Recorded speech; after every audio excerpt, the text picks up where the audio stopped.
Me llamo Eduardo Esteban Acosta. Tengo 57 años y hasta hace una semana creía que lo había perdido todo. Mi hijo Mauricio me expulsó de mi propia casa, literalmente, con 2 maletas viejas, sin dinero, sin dignidad. Me dijo que yo estaba viejo, que estorbaba, que era un peso muerto, que la casa era suya ahora y que iba a venderla para empezar de nuevo con su esposa Valeria. Lo miré a los ojos ese día. Busqué algo, un destello de culpa, de duda, de amor filial, cualquier cosa, pero solo encontré frialdad. Una frialdad que me heló hasta los huesos. «Papá, ya no eres útil aquí», me dijo mientras cerraba la puerta principal detrás de mí. «Consíguete un asilo o algo así.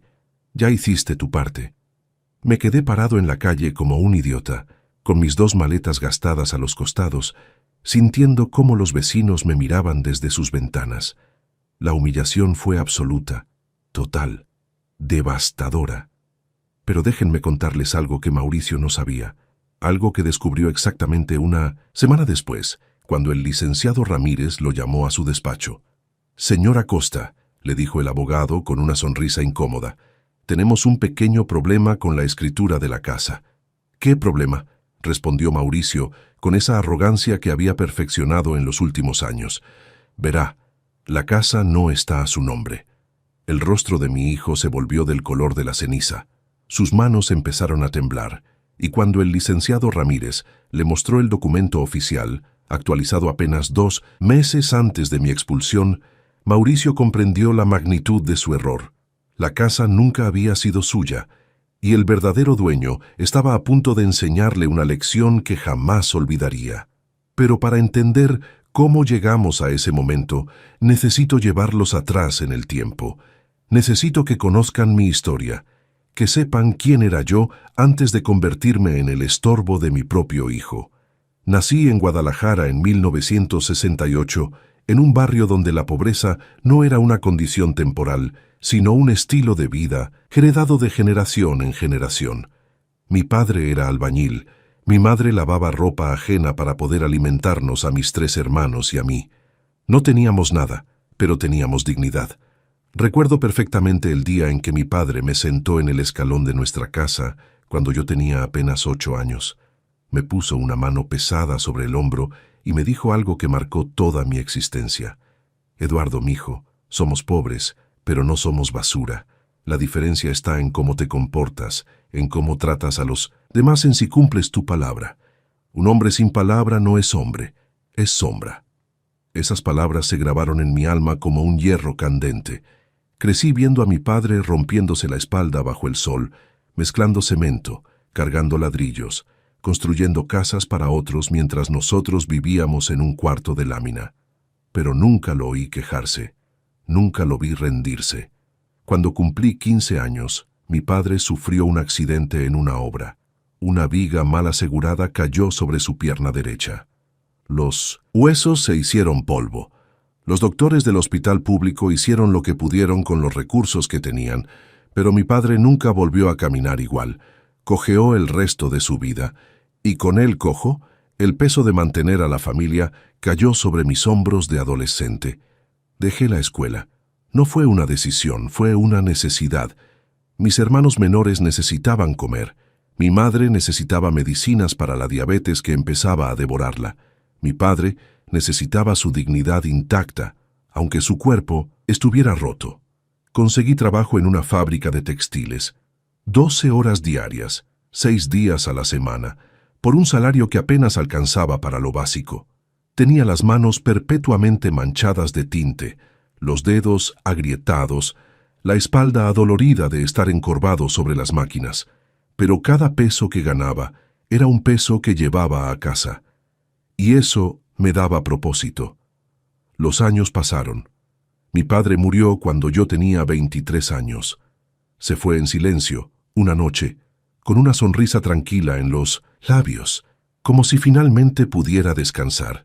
En su funeral lloré como no había llorado nunca, porque comprendí que había perdido mi brújula moral, mi ejemplo, mi héroe silencioso, y juré sobre su tumba humilde en el panteón municipal que yo sería diferente, que construiría algo, que mis hijos no conocerían el hambre que yo conocí, pero el destino tiene formas crueles de burlarse de nuestros juramentos. Conocí a Lucía cuando tenía 25 años. Ella trabajaba en una tortillería cerca de la fábrica, y yo pasaba todas las mañanas a comprar mi desayuno. Era hermosa de una manera simple, honesta. Tenía ojos color miel que brillaban cuando sonreía, y una risa que podía iluminar el día más gris.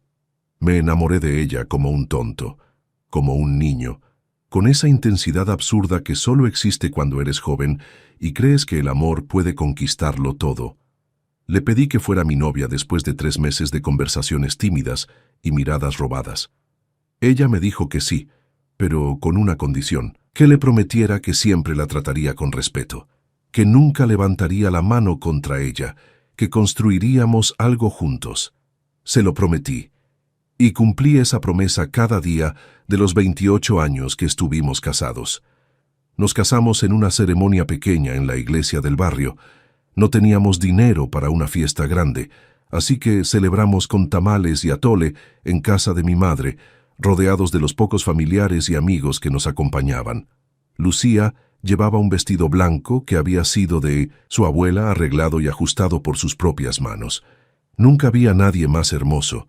Nuestra luna de miel fue un fin de semana en Chapala. Rentamos un cuartito modesto con vista al lago y caminamos por el malecón tomados de la mano, planeando nuestro futuro. Lucía quería 3 hijos. Yo quería darle una casa propia. Ambos queríamos construir algo que durara. Mauricio nació 11 meses después de nuestra boda. Llegó al mundo un martes lluvioso de julio, gritando con fuerza, con los puños apretados, como si ya estuviera listo para pelear con la vida. Cuando la enfermera lo puso en mis brazos por primera vez, sentí algo que no puedo describir con palabras. Un amor tan intenso que dolía, una responsabilidad tan grande que me asustaba.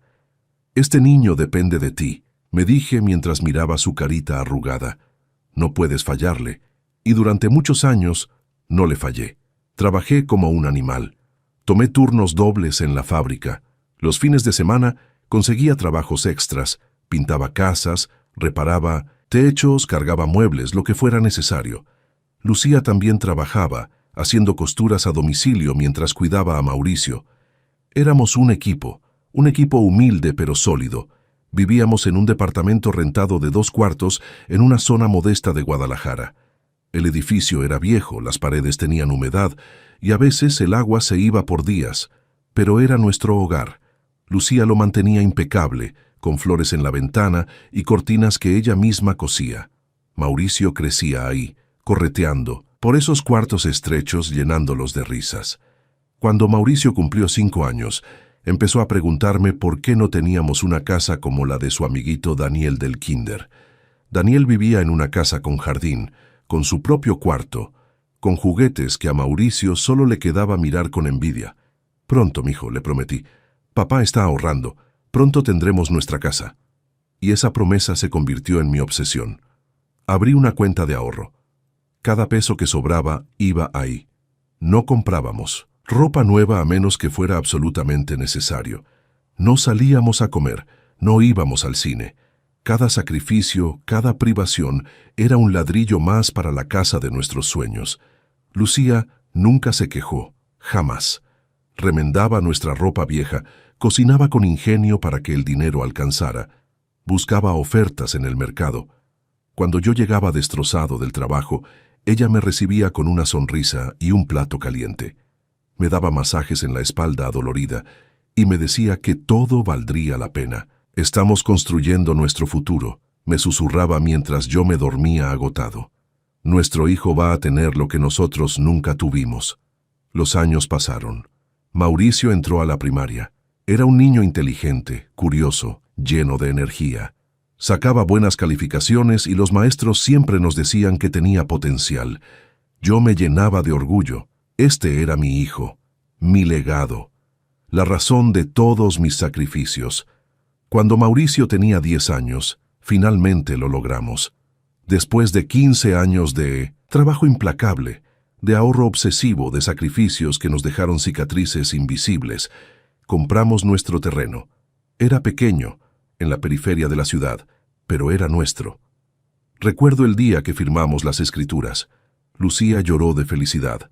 Mauricio brincaba emocionado por la oficina del notario, y yo sentí que finalmente había cumplido, que había honrado la memoria de mi padre, que era un hombre de palabra. «¿Vamos a construir aquí, papá?», preguntó Mauricio con los ojos brillantes. «Vamos a construir nuestro hogar, mijo», le respondí revolviéndole el cabello.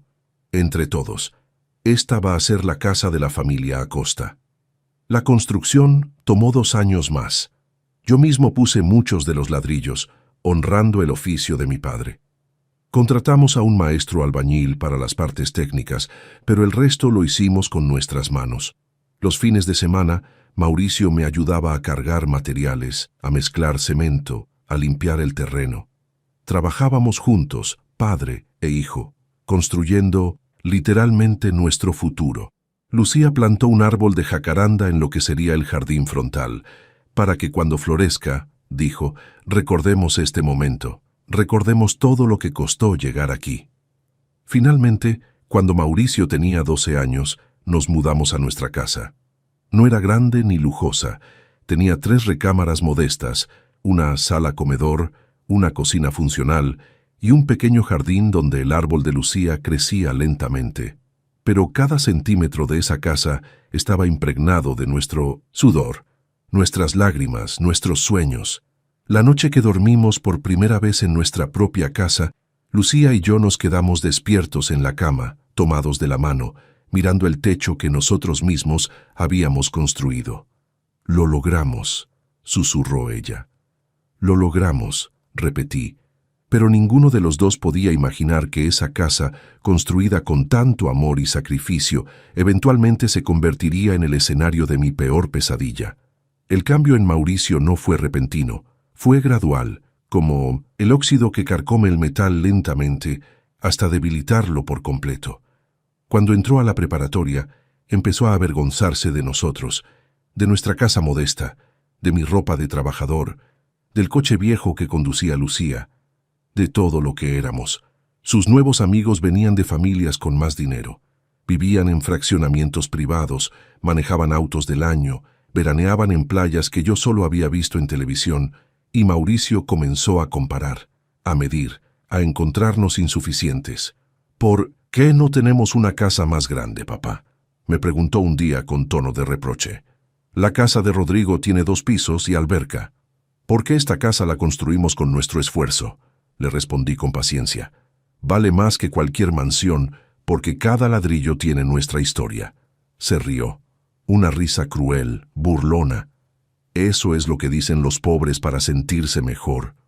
Lucía intervino, sorprendida. «Mauricio, ¿cómo puedes hablar así? Tu padre se ha matado trabajando para darte todo lo que tienes». «¿Todo?», respondió él con sarcasmo. «¿Esto es todo? ¿Una casita de 2 pisos en un barrio de clase media? ¡Qué generoso!». Me dolió. Dios sabe cuánto me dolió.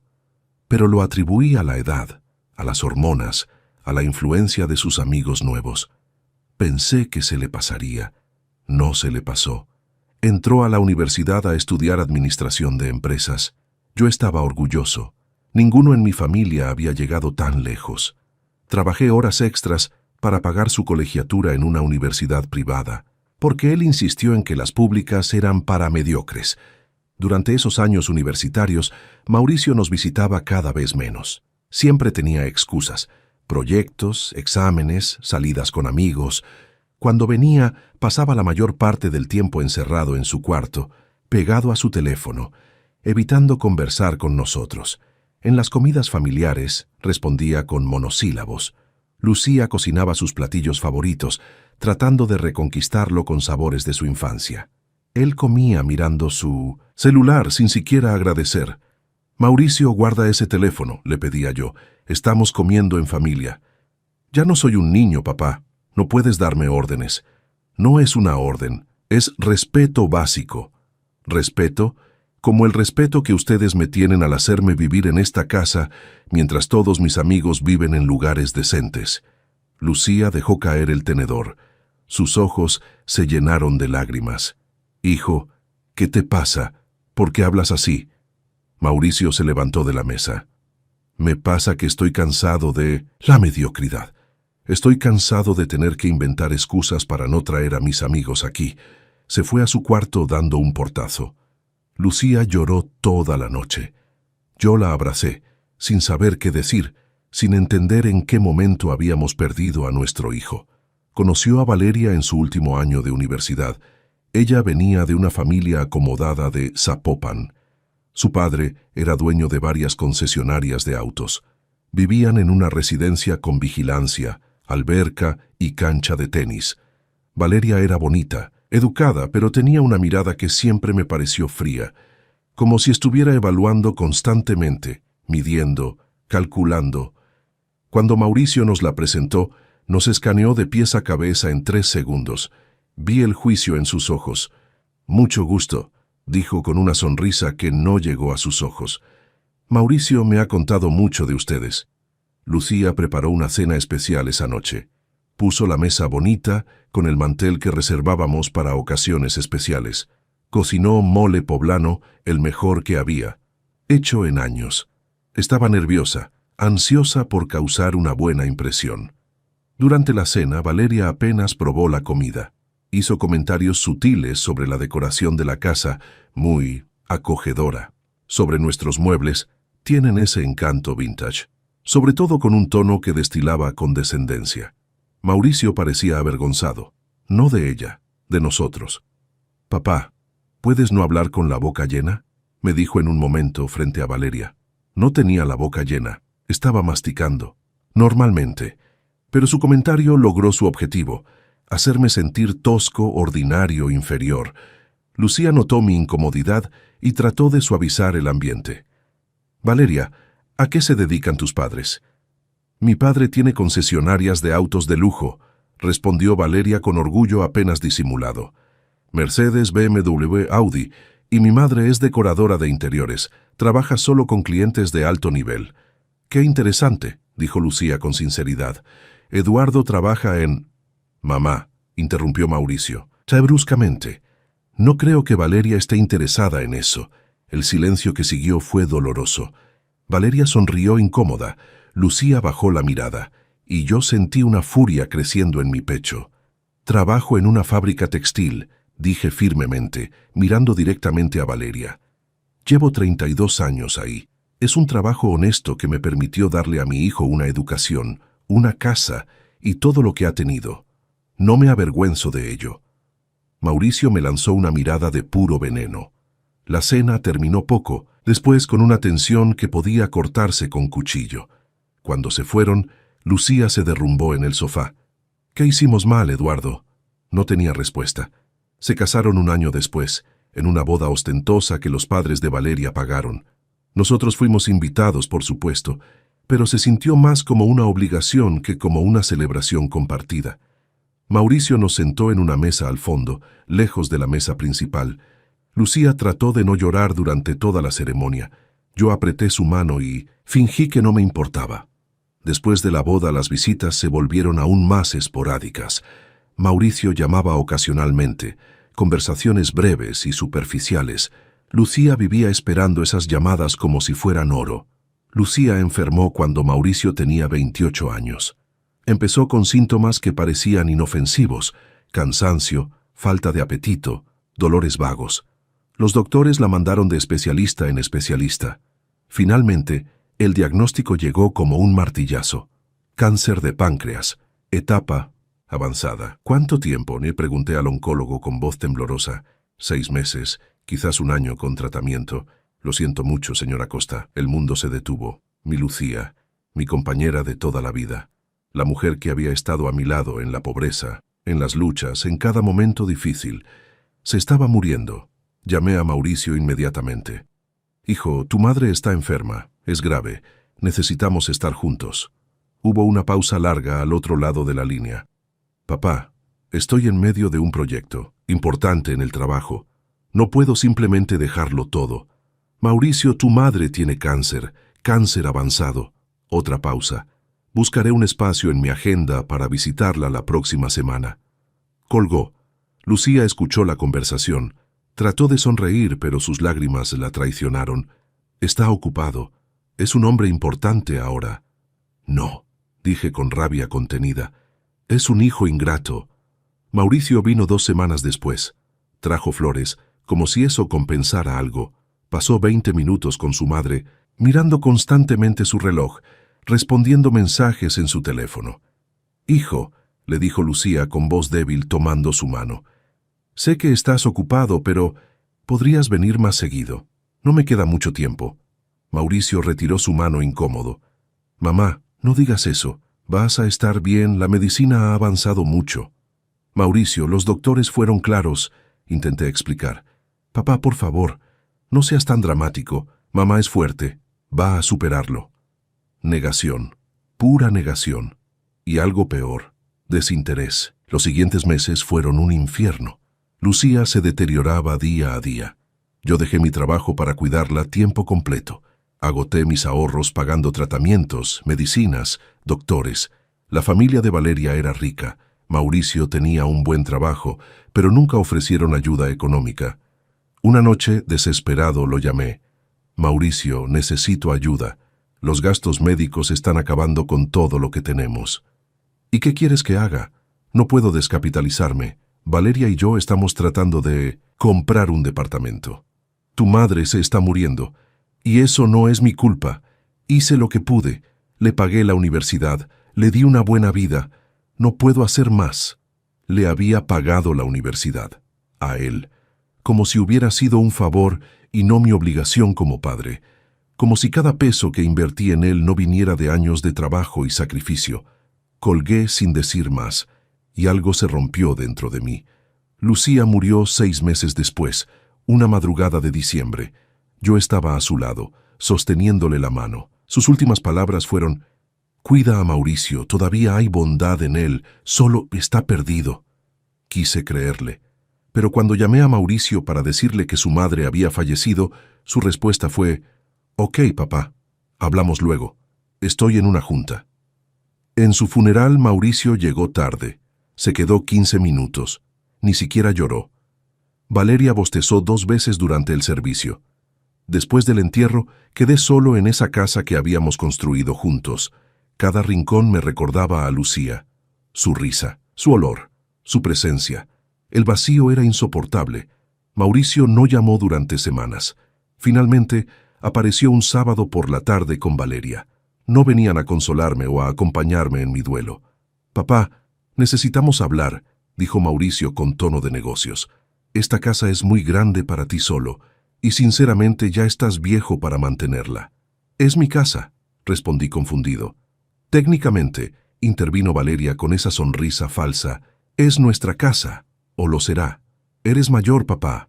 Necesitas empezar a pensar en el futuro». «¿El futuro?» «Valeria y yo hemos estado pensando», continuó Mauricio.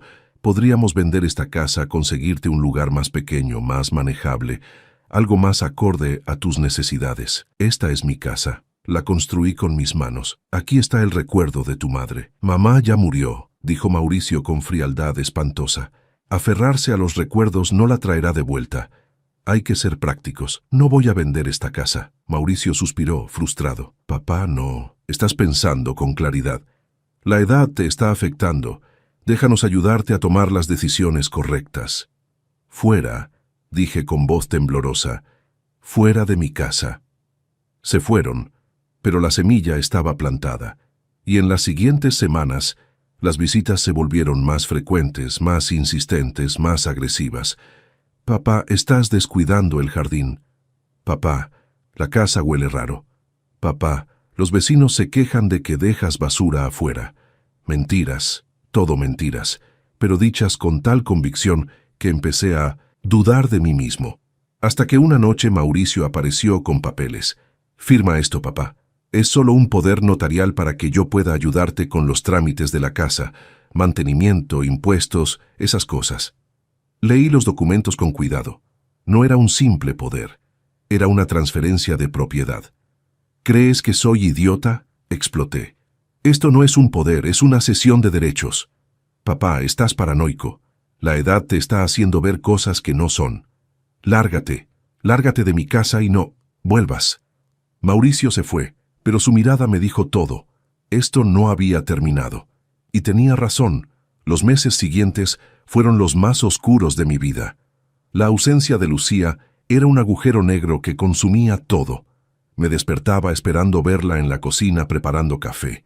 Ponía la mesa para dos por costumbre. Hablaba con ella en voz alta, como si todavía estuviera ahí. Pero la soledad no era lo peor.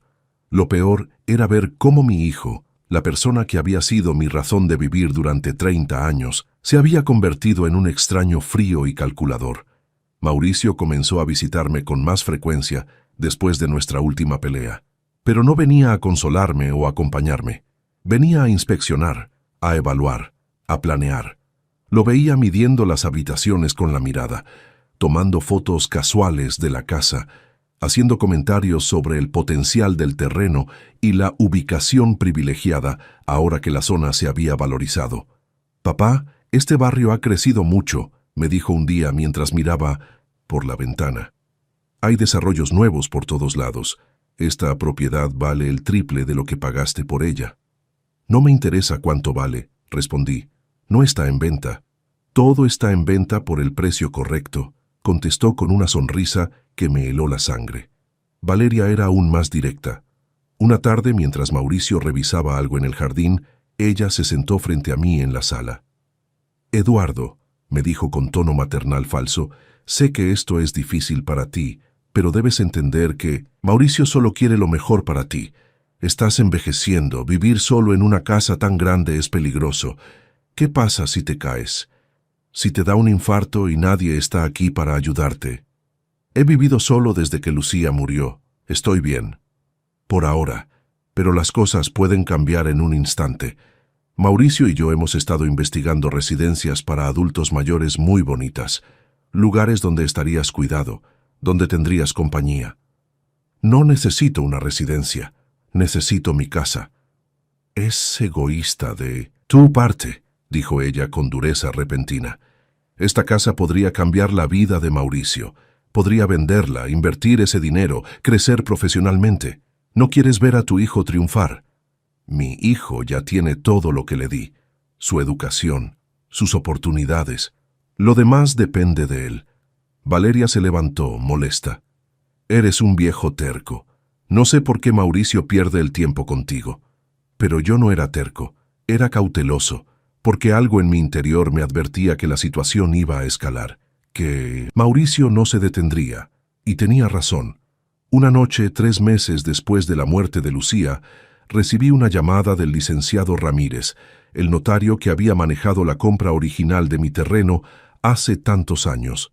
Lo conocía desde entonces, un hombre honesto, que se había vuelto algo así como un amigo con el tiempo. «Eduardo», me dijo con voz seria, «necesito verte. Es urgente. Alguien ha estado haciendo preguntas sobre la escritura de tu propiedad». «¿Quién?» «Tu hijo». El corazón me dio un vuelco. «¿Qué tipo de preguntas?» «Preguntas sobre cómo transferir una propiedad cuando el dueño es una persona mayor, sobre tutelas, sobre incapacidad mental. Eduardo, creo que está buscando la manera de quitarte la casa». Esa noche no dormí.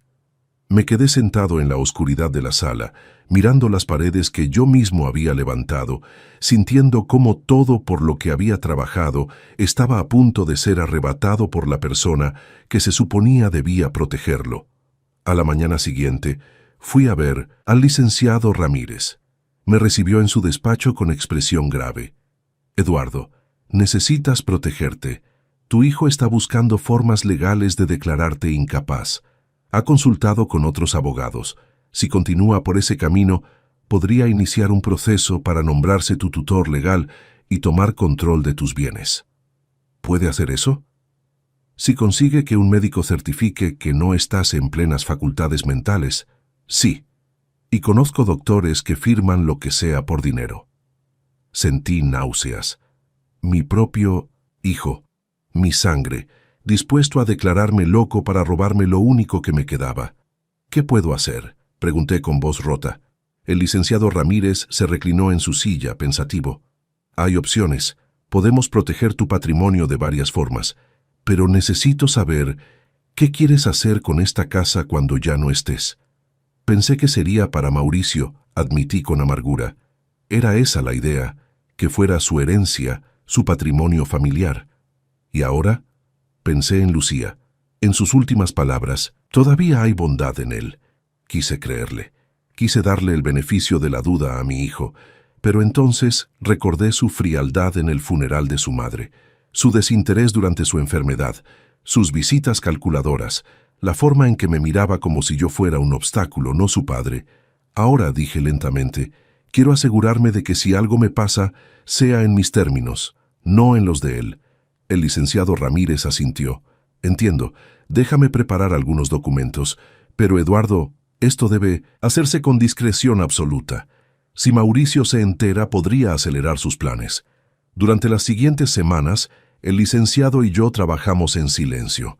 Firmé documentos, hice arreglos, tomé decisiones que nunca imaginé que tendría que tomar.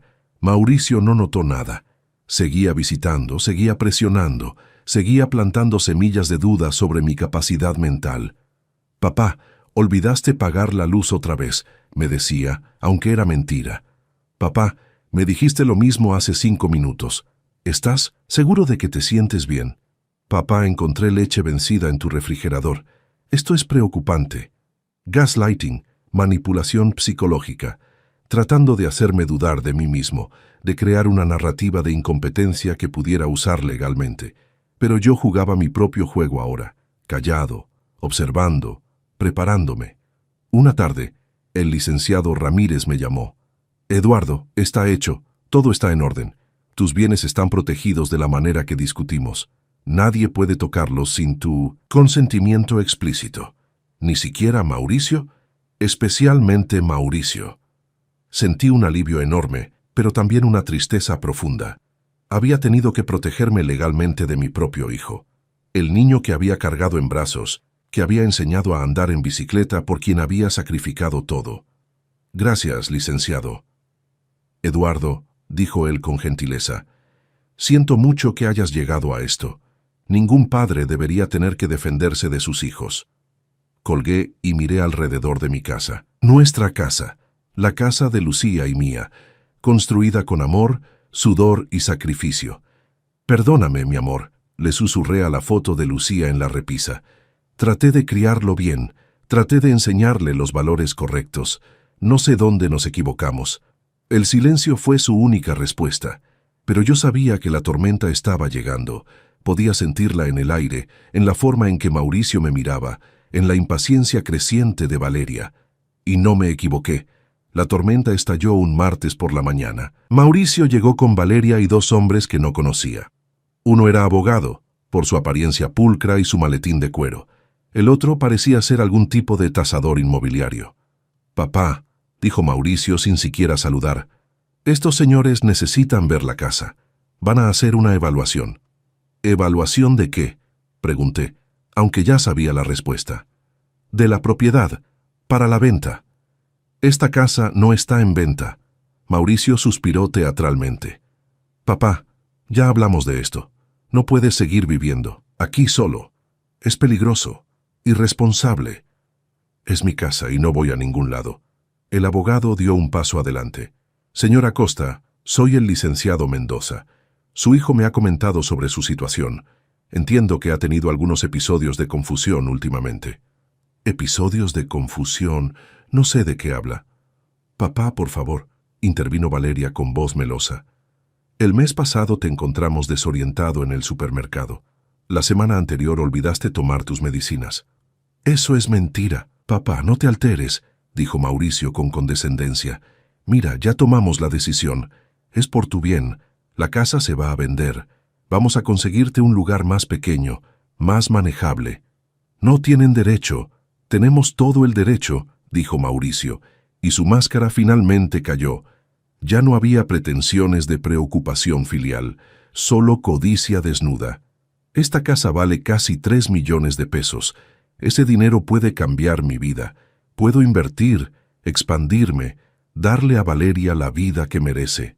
«¿Y yo qué?» «Tú ya viviste tu vida, papá, ya tuviste tu oportunidad, ahora es mi turno». El dolor que sentí en ese momento fue físico, como si me hubieran clavado un cuchillo en el pecho y lo retorcieran lentamente. «Fuera», dije con voz temblorosa.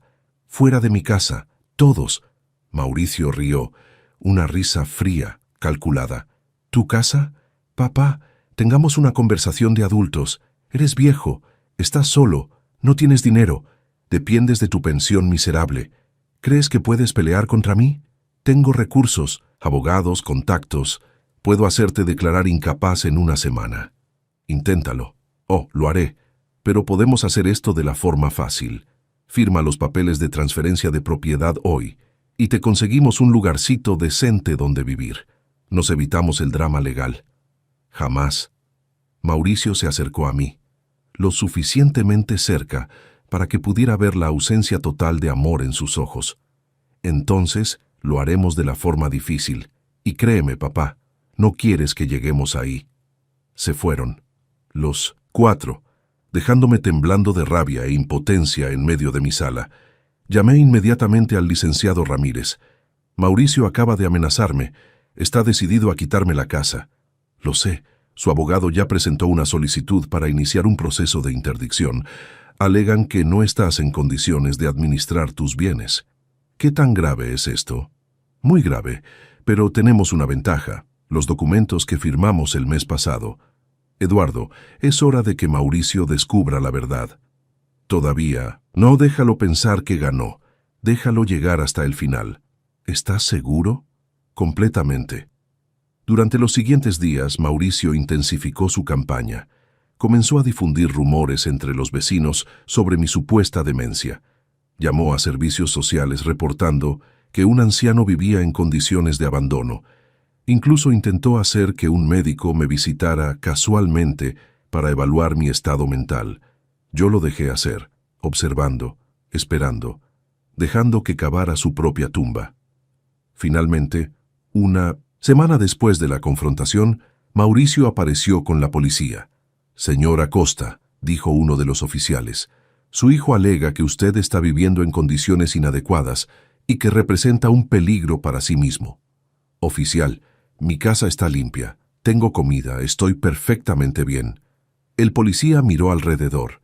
Era obvio que todo estaba en orden. «Señor Mauricio, no veo ningún problema aquí. Es que papá es muy bueno ocultando su condición», insistió Mauricio, «pero los vecinos han reportado comportamiento errático». «¿Qué vecinos?», pregunté. «La señora González, que me trae tamales cada semana, el señor Ramírez, que me ayuda con el jardín. ¿Cuál de ellos reportó algo?». Mauricio no tenía respuesta. Los policías se fueron, visiblemente molestos por haber sido utilizados en un conflicto familiar. Pero Mauricio no se rindió. Al día siguiente apareció con cerrajeros. «¿Qué están haciendo?», grité cuando vi que comenzaban a forzar la puerta. «La casa es un peligro estructural», dijo Mauricio con frialdad absoluta. «Necesita reparaciones inmediatas. Te vas a quedar con nosotros mientras se hacen los trabajos». «Esto es ilegal, es necesario, y cuando veas lo razonable que estoy siendo, finalmente firmarás los papeles». Me agarró del brazo, con fuerza, lo suficiente para lastimarme. «Suéltame», le dije. «No, papá. Se acabó tu terquedad. Se acabó tu resistencia. Vas a hacer lo que te digo, cuando te lo digo. ¿Entendido?». En ese momento, algo cambió en mí. Ya no era dolor.